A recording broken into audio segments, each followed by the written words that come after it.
Look, it's huge for Wonthaggi Basketball, it's huge for Bass Coast, it's huge for South Gippsland.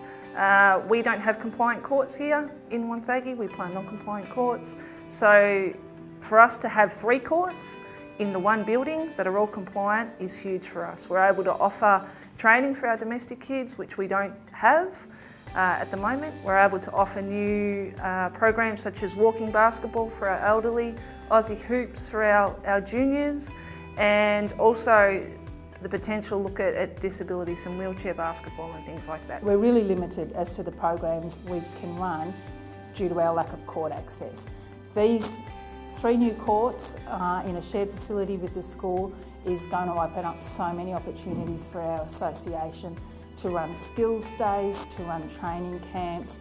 Just to train our domestic members will be an absolute boon for basketball in our community. Community have been great. Initially, when the proposal was rejected by council, there was a huge community backlash, which I would say really helped us turn the decision around. Through social media, through campaigns, through walks in the street, we've been able to lobby council and recognise that it's not just the Basketball Association that needs this infrastructure, it's the entire community. It's not just Wonthaggi, it is Bass Coast, it is all of South Gippsland. So we've had great responses from other associations, local associations, Leongatha, Phillip Island, that maybe together we can come together and use our stadium for the betterment of South Gippsland basketball.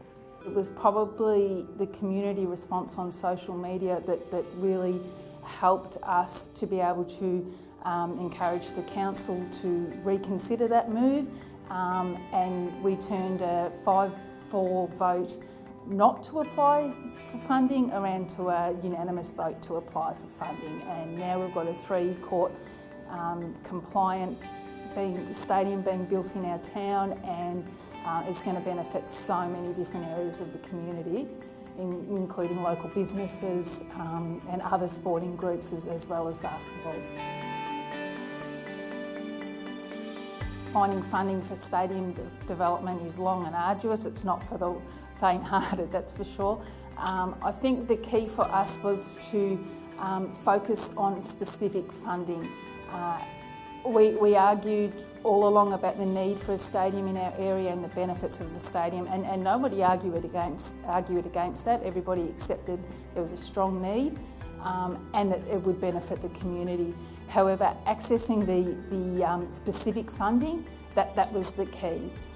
So I would be saying to all associations that you need to engage with your local council, your state government and your federal government. You need to watch and you need to act once you see funding opportunities come up. The main thing I would say here is to know what funding is available. You need to know what you can go to council with. They are not going to look for you. You need to know the specific funding, how much and what you need to do to get that funding, and then you go to council. We were able to make a really strong presentation to our local council about the specific funding that's involved with the shared facility fund, and it was, I think that specific funding was the key to us getting a new court. It's a really long, tough process. There'll be moments lots of moments where you think this is a waste of my time, we're never going to get anywhere. Wonthaggi have been lobbying for 15, 20 years to get this stadium.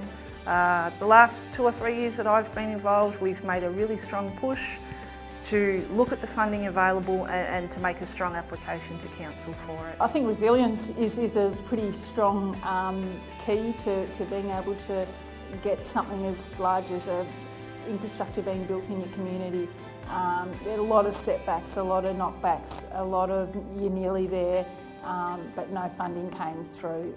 Just keep pushing through, just keep making your case, and if you continue to work hard and you're fortunate enough to find funding that's specific to your area, just keep working at it because the benefits are going to be huge.